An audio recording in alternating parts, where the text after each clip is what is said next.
നമസ്കാരം. ED store ആരംഭിക്കുന്നു. ആദ്യം പ്രധാന വാർത്ത.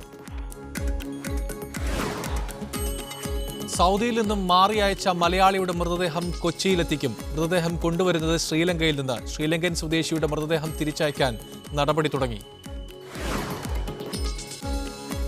കിഴക്കൻ പ്രവിശ്യയായ അൽഹസയിൽ പ്രകൃതിവാതക പര്യവേഷണത്തിനൊരുങ്ങി സൗദി. പദ്ധതി അരാംകോയുടെ നേതൃത്വത്തിൽ. അൽഹസയിൽ വാതക പര്യവേഷണ കേന്ദ്രം സ്ഥാപിക്കും.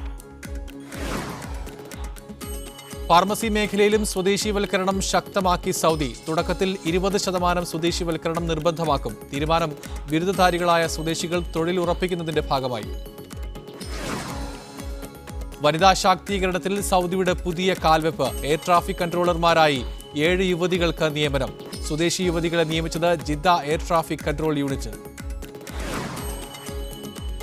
ന്യൂസിലാൻഡിൽ ഭീകരാക്രമണത്തെ തുടർന്ന് അടച്ചിട്ട പള്ളി നമസ്കാരത്തിനായി വീണ്ടും തുറന്നു. പ്രധാനമന്ത്രി ജസീന്ത ആർഡൻ ഉൾപ്പെടെയുള്ളവർ ഐക്യദാർഢ്യവുമായി പള്ളിയിൽ.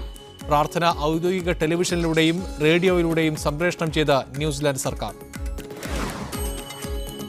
ബിജെപിക്കെതിരെ കോടികളുടെ ഹവാല ആരോപണം. മുഖ്യമന്ത്രിയാകാൻ BS യെദ്യൂരപ്പ BJP നേതാക്കൾക്ക് 1800 കോടി നൽകിയെന്ന് കോൺഗ്രസ്. ആദായ നികുതി വകുപ്പ് പിടിച്ചെടുത്ത യെദ്യൂരപ്പയുടെ ഡയറി കോൺഗ്രസ് പുറത്തുവിട്ടു. വ്യാജരേഖയെന്ന് യെദ്യൂരപ്പയും BJPയും. വാർത്തകൾ വിശദമായി നോക്കാം. സൗദിയിൽ മരിച്ച പത്തനംതിട്ട കോന്നി സ്വദേശി റഫീഖിന്റെ മൃതദേഹം നാളെ കൊച്ചിയിലെത്തിക്കുമെന്ന് സൗദി എയർലൈൻസ്. നാട്ടിലേക്ക് മാറി അയച്ച ശ്രീലങ്കൻ സ്വദേശിനിയുടെ മൃതദേഹം നാട്ടിലേക്ക് അയക്കാനും അധികൃതർ നടപടി ആരംഭിച്ചു. കഴിഞ്ഞ ബുധനാഴ്ചയാണ് റഫീഖിന്റെ മൃതദേഹത്തിന് പകരം ശ്രീലങ്കൻ സ്വദേശിയുടെ മൃതദേഹം നാട്ടിലെത്തിയത്. സൗദി അറേബ്യയിലെ അബഹ വിമാനത്താവളത്തിൽ നിന്നായിരുന്നു മൃതദേഹങ്ങൾ മാറിയത്. മൃതദേഹ പെട്ടികളിൽ പതിച്ച പേരും നമ്പറും മാറിയതാണ് കാരണം. 35-ാം നമ്പർ പെട്ടിയാണ് അബഹയിൽ നിന്ന് അയച്ചത്. നാട്ടിലെത്തിയത് 32-ാം നമ്പർ പെട്ടിയായിരുന്നു. നാട്ടിലെത്തിയ മൃതദേഹം പൊതുദർശനത്തിന് വെക്കാൻ തുറന്നപ്പോഴാണ് മൃതദേഹം മാറിയ വിവരം ബന്ധുക്കൾ അറിഞ്ഞത്. ഫെബ്രുവരി 27-നായിരുന്നു റഫീഖ് ഹൃദയാഘാതം മൂലം സൗദിയിലെ അബഹയിൽ മരിച്ചത്. നിയമ നടപടികൾ പൂർത്തിയാക്കി 23 ദിവസത്തിനു ശേഷമാണ് മൃതദേഹം സൗദിയിൽ നിന്ന് അയച്ചത്. നിലവിൽ ശ്രീലങ്കൻ സ്വദേശിനിയുടെ മൃതദേഹം കോട്ടയം മെഡിക്കൽ കോളേജിലും റഫീഖിന്റെ മൃതദേഹം ശ്രീലങ്കയിലുമാണുള്ളത്. സംഭവത്തിൽ സൗദി എയർലൈൻസ് കമ്പനി വിശദമായ അന്വേഷണം ആരംഭിച്ചിട്ടുണ്ട്. മീഡിയ 1 പത്തനംതിട്ട. സൗദിയിൽ എയർ ട്രാഫിക് കൺട്രോളർമാരായി 11 സ്വദേശി യുവതികൾ നിയമിതരായി. എയർ നാവിഗേഷൻ സർവീസസ് കമ്പനിയിൽ നിന്ന് പരിശീലനം പൂർത്തിയാക്കിയ ആദ്യ ബാച്ചിലെ യുവതികൾക്കാണ് നിയമനം. ജിദ്ദയിലെ എയർ ട്രാഫിക് കൺട്രോൾ സെന്ററിലാണ് ഇവർ ജോലി ആരംഭിച്ചത്.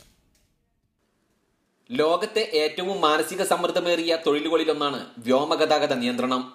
11 സൗദി യുവതികളാണ് കഴിഞ്ഞ ദിവസം ജിദ്ദയിലെ എയർ ട്രാഫിക് കൺട്രോൾ ടവറിൽ ജോലി ആരംഭിച്ചത്. 1 വർഷം നീണ്ട പരിശീലനത്തിനൊടുവിലാണ് നിയമനം. ഇവരെ കൂടാതെ മറ്റു 15 യുവതികൾ കൂടി ഇപ്പോൾ പരിശീലനം നേടിക്കൊണ്ടിരിക്കുകയാണ്. സൗദിയിൽ ഇതാദ്യമായാണ് വനിതകൾ ഈ മേഖലയിൽ ജോലിയിൽ പ്രവേശിക്കുന്നത്. എയർ ട്രാഫിക് കൺട്രോളർമാരായി വനിതകളെ നിയമിക്കുവാൻ 2017-ലാണ് സൗദി തീരുമാനിച്ചത്. വനിതകൾക്ക് കൂടുതൽ തൊഴിലവസരങ്ങൾ സൃഷ്ടിക്കുന്നതിനോടൊപ്പം രാജ്യത്തിന്റെ സാമ്പത്തിക മേഖല ശക്തിപ്പെടുത്തുക എന്നതാണ് ലക്ഷ്യം. Gafoor Kondotty, media 1, Jeddah.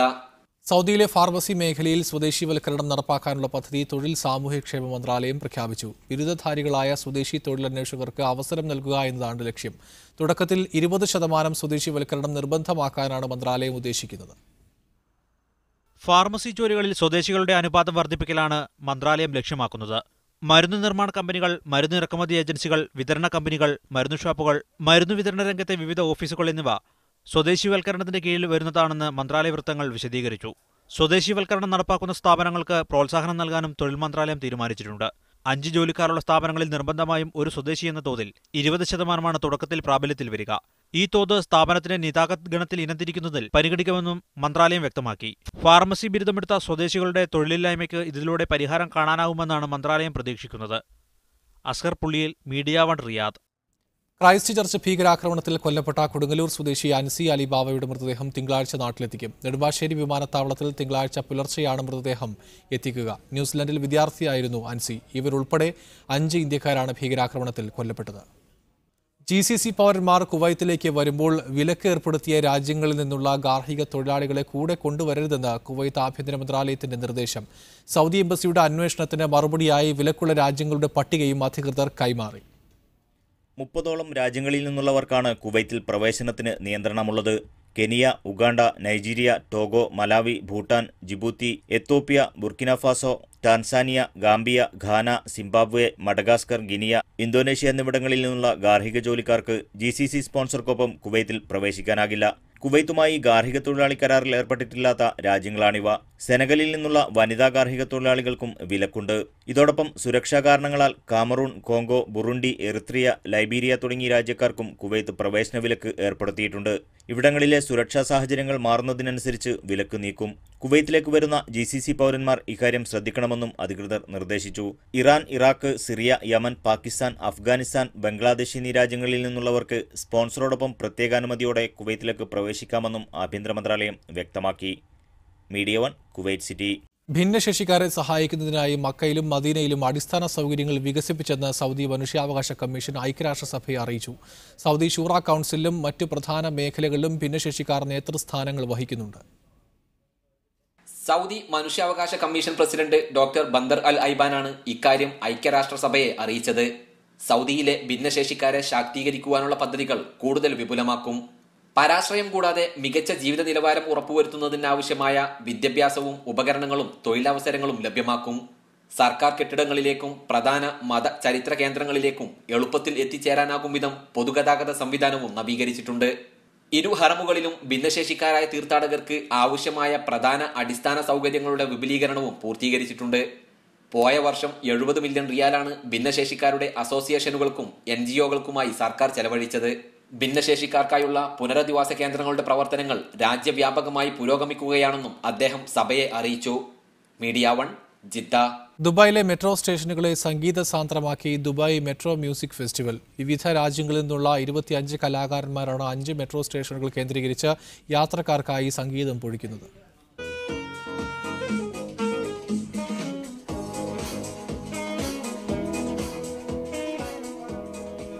Metro സ്റ്റേഷനിലെ പതിവ് ശബ്ദങ്ങളുടെ വിരസതയകറ്റുകയാണ് ഈ സംഗീതകാരന്മാർ. 15 രാജ്യങ്ങളിൽ നിന്നുള്ള 25 പേർ. അവർ 5 പേരുടെ സംഘമായി തിരിഞ്ഞ് 5 സ്റ്റേഷനുകളിൽ പാടി തകർക്കും.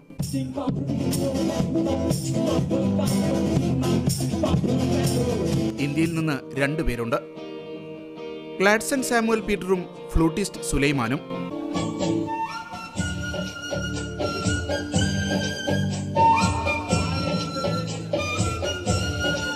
സന്തോഷവാരാചരണത്തിന്റെ ഭാഗമായാണ് ഈ സംഗീതമേള. حبينا شوي ان احنا نكسر هذا الروتين ونضيف البهجه والسعاده لمستخدمي المترو. സ്ഥിരം മെട്രോ യാത്രക്കാരിൽ പലർക്കും ഇത് ആദ്യാനുഭവമാണ്. I travel through metro mostly, so I have seen many musicians in different metro stations they are performing, and so it's nice to see them. And this is the first time that I am watching something like this in any metro station. ശനിയാഴ്ച വരെ Dubai metro music festival തുടരും. Media 1, Dubai. Dubai കോർണിഷിൽ ബോട്ടിന് തീപിടിച്ചു. ഇന്ന് വൈകുന്നേരം 5:30യോടെയാണ് Deira കോർണിഷിൽ Hyatt Regency ഹോട്ടലിന് സമീപം മര ഉരുവിന് തീപിടിച്ചത്.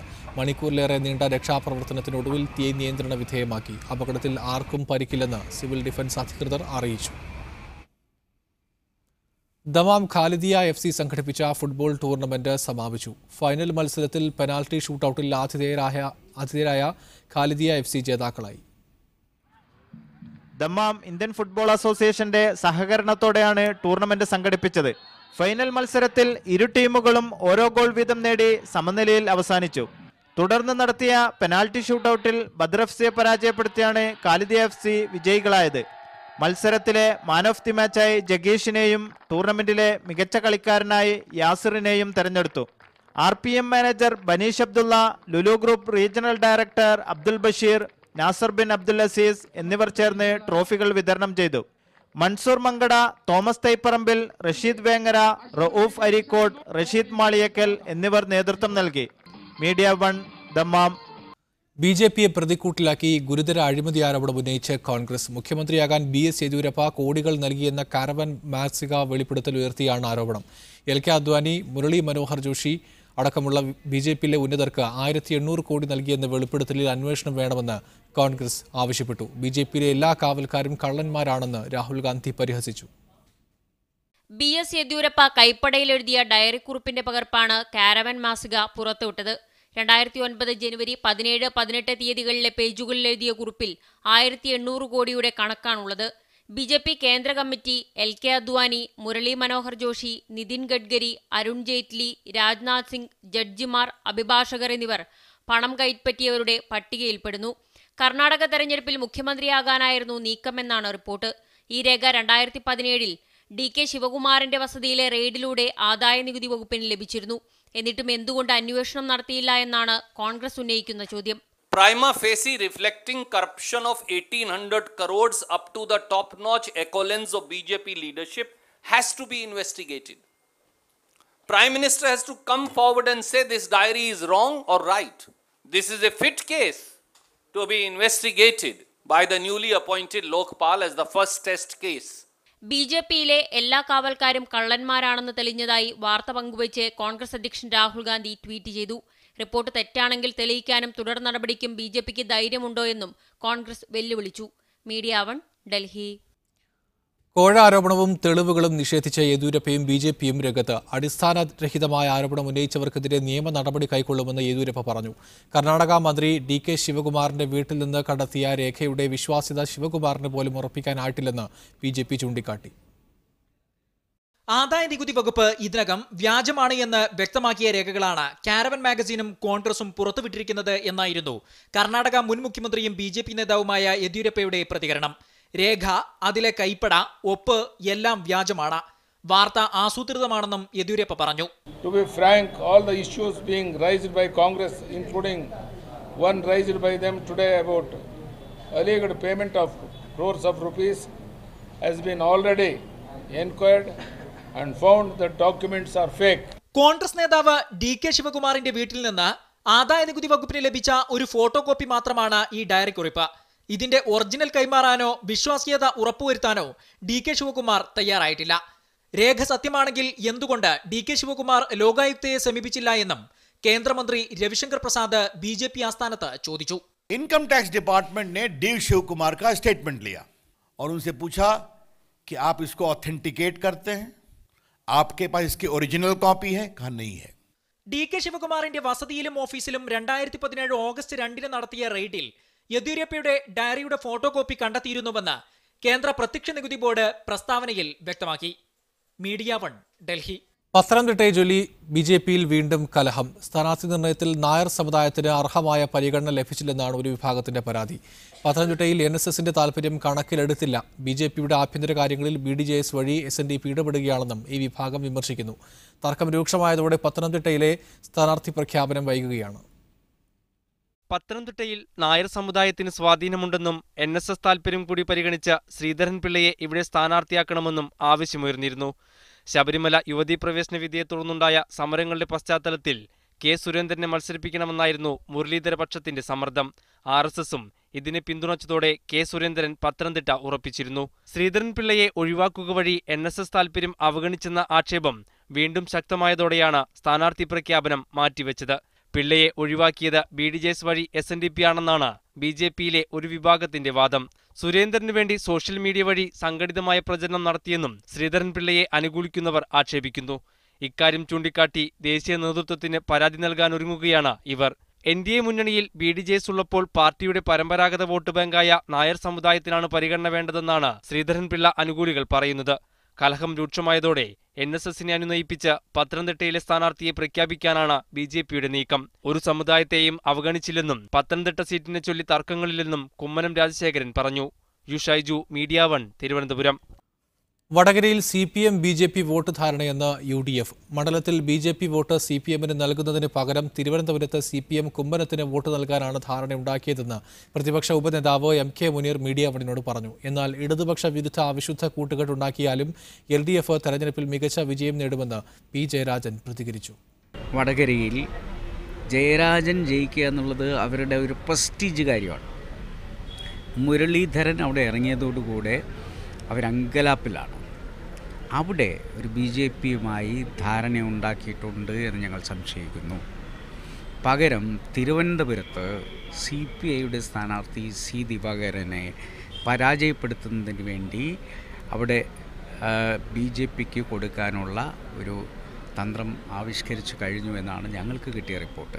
ഇപ്പോൾ വലതുപക്ഷത്ത് രണ്ട് ശക്തികളാണ്. ഒന്ന് കോൺഗ്രസ്, മറ്റൊന്ന് RSS BJP. അത് രണ്ടും ആ പഴയ പണി പുതിയ കാലത്തിനനുസരിച്ച് തുടർന്നുകൊണ്ടിരിക്കുന്നു എന്ന വ്യത്യാസം മാത്രമേ ഉള്ളൂ.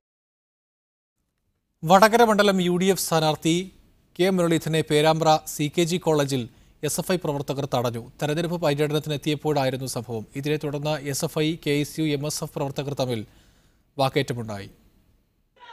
ഒന്നാം ഘട്ട പര്യടനത്തിന്റെ ഭാഗമായി പേരാമ്പ്രയിലെ വിദ്യാഭ്യാസ സ്ഥാപനങ്ങൾ സന്ദർശിക്കുകയായിരുന്നു മുരളീധരൻ. UDF പ്രവർത്തകർക്കും KSU നേതാക്കൾക്കുമൊപ്പമാണ് മുരളീധരൻ CKG കോളേജിലെത്തിയത്. കോളേജിന്റെ ഇടനാഴിയിൽ പ്രവേശിച്ചതോടെ SFI പ്രവർത്തകർ ഗോവണിയിൽ നിന്ന് P. ജയരാജൻ അനുകൂല മുദ്രാവാക്യം വിളിച്ച് തടഞ്ഞു.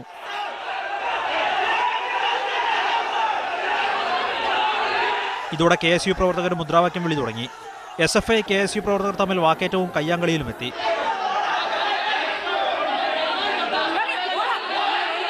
സംഘർഷാവസ്ഥ ഉടലെടുത്തതോടെ മുരളീധരൻ തിരിച്ചു പോവുകയായിരുന്നു. അക്രമ രാഷ്ട്രീയത്തിന്റെ ഉദാഹരണമാണ് CKG കോളേജിൽ നടന്നതെന്ന് മുരളീധരൻ പറഞ്ഞു. മീഡിയ 1 കോഴിക്കോട്. തെരഞ്ഞെടുപ്പ് ചൂടിനിടയിലും കോഴിക്കോട്ടെ കോൺഗ്രസിൽ ഗ്രൂപ്പ് നീക്കങ്ങൾ ശക്തം. T. സിദ്ദീഖ് വയനാട്ടിൽ സ്ഥാനാർത്ഥിയായതോടെ DCC പ്രസിഡന്റ് സ്ഥാനത്തിൽ നോട്ടമിട്ട് I ഗ്രൂപ്പ് നീക്കങ്ങൾ തുടങ്ങി. വയനാട് സീറ്റ് A ഗ്രൂപ്പിന് നൽകിയതിനാൽ പകരം DCC എങ്കിലും കിട്ടണമെന്നാണ് ഇവരുടെ ആവശ്യം. പ്രസിഡന്റ് ആവാൻ I ഗ്രൂപ്പിലെ 1/2 ഡസൻ നേതാക്കളെങ്കിലും രംഗത്തുണ്ട്. T. സിദ്ദീഖ് വയനാട്ടിൽ സ്ഥാനാർത്ഥിയായതോടെ DCC പ്രസിഡന്റ് പദവി ഒഴിയണം. തുടർന്ന് A ഗ്രൂപ്പിന്റെ കൈവശമുള്ള പ്രസിഡന്റ് സ്ഥാനം തങ്ങൾക്ക് വേണം. ഇതാണ് ജില്ലയിലെ I ഗ്രൂപ്പിന്റെ നിലപാട്.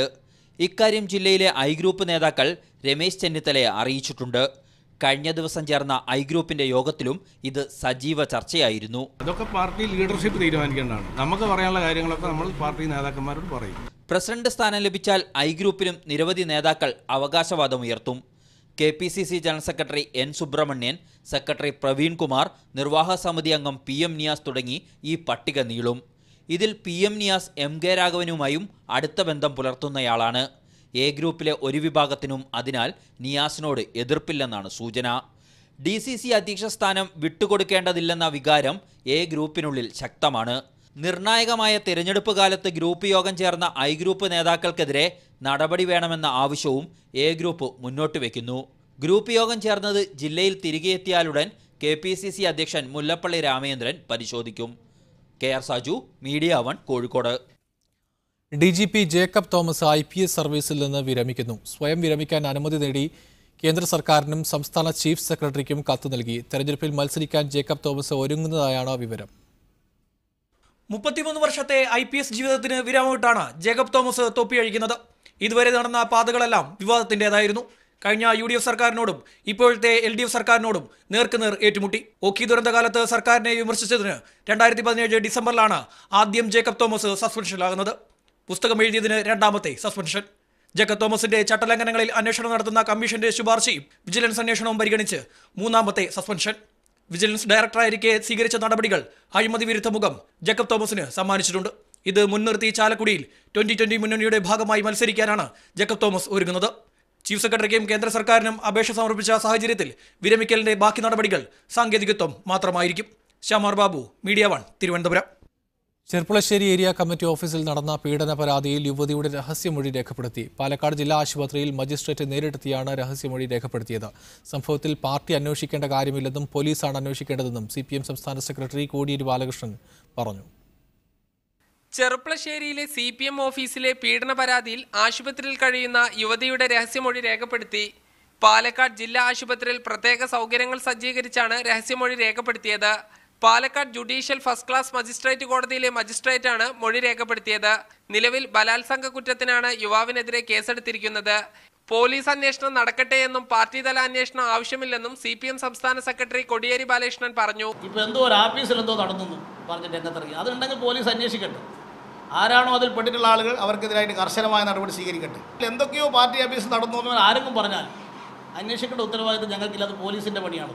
നവജാത ശിശുവിനെ വഴിയിൽ ഉപേക്ഷിച്ച കേസിൽ യുവതിയെയും അറസ്റ്റ് ചെയ്യും. യുവതിയുടെ ആരോഗ്യസ്ഥിതി കൂടി പരിഗണിച്ചായിരിക്കും അറസ്റ്റ് ഉണ്ടാവുക. കുഞ്ഞിപ്പോഴും ICUവിൽ ചികിത്സയിലാണ്. മീഡിയ 1 പാലക്കാട്. ആലപ്പുഴ കട്ടച്ചിറ പള്ളി തർക്കത്തിൽ ഭരണകൂടം നീതി നിഷേധിച്ചെന്നാരോപിച്ച് യാക്കോബായ സഭ പ്രത്യക്ഷ സമരത്തിലേക്ക്. തെരഞ്ഞെടുപ്പ് അടുത്തതോടെ ഓർത്തഡോക്സ് വിഭാഗത്തിന് അനുകൂലമായ ഒരു വിഭാഗം ഉദ്യോഗസ്ഥർ നീക്കം നടത്തുന്നുവെന്നാണ് ആരോപണം. വരുന്ന തെരഞ്ഞെടുപ്പ് ബഹിഷ്കരിക്കുമെന്നും നീതി ലഭ്യമാകും വരെ സമരപരിപാടികൾ തുടരുമെന്നും സഭ അറിയിച്ചു. ഓർത്തഡോക്സ് യാക്കോബായ തർക്കം നിലനിൽക്കുന്ന പള്ളികളിൽ സുപ്രീം കോടതി വിധികളിൽ പോലും നിലവിലെ സ്ഥിതി തുടരാനാവശ്യമായ നടപടികളായിരുന്നു സർക്കാർ സ്വീകരിച്ചത്.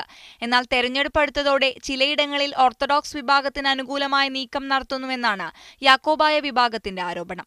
ആലപ്പുഴ കട്ടച്ചിറ പള്ളിയിൽ ഓർത്തഡോക്സ് വിഭാഗം അതിക്രമിച്ചു കടക്കുകയും പള്ളിക്കുള്ളിൽ അക്രമം നടത്തുകയും ചെയ്തപ്പോൾ ജില്ലാ ഭരണകൂടവും പോലീസും അക്രമികൾക്കൊപ്പം നിന്നുമെന്നും സഭ കുറ്റപ്പെടുത്തുന്നു. ഈ പശ്ചാത്തലത്തിലാണ് യാക്കോബായ സഭാ നേതൃത്വം പ്രത്യക്ഷ സമരത്തിലേക്ക് നീങ്ങുന്നത്. തെരഞ്ഞെടുപ്പ് ബഹിഷ്കരിക്കാനും മറ്റ് സമരപരിപാടികളുമായി മുന്നോട്ടു പോകാനും കൊല്ലം, നിരണം, തുമ്പമൺ ഭദ്രാസനങ്ങളുടെ സംയുക്ത യോഗത്തിൽ തീരുമാനമായി. സർക്കാർ വിളിച്ചുചേർത്ത അനുരഞ്ജന ചർച്ചകളടക്കം ബഹിഷ്കരിച്ച ഓർത്തഡോക്സ് വിഭാഗത്തിന് അനുകൂലമായ നീക്കം തെരഞ്ഞെടുപ്പ് മുന്നിൽ കണ്ടാണെന്ന വിമർശനവും സഭാ നേതൃത്വം ഉന്നയിക്കുന്നുണ്ട്. പത്തനംതിട്ട ബ്യൂറോയ്ക്കൊപ്പം മീഡിയ 1 കൊച്ചി.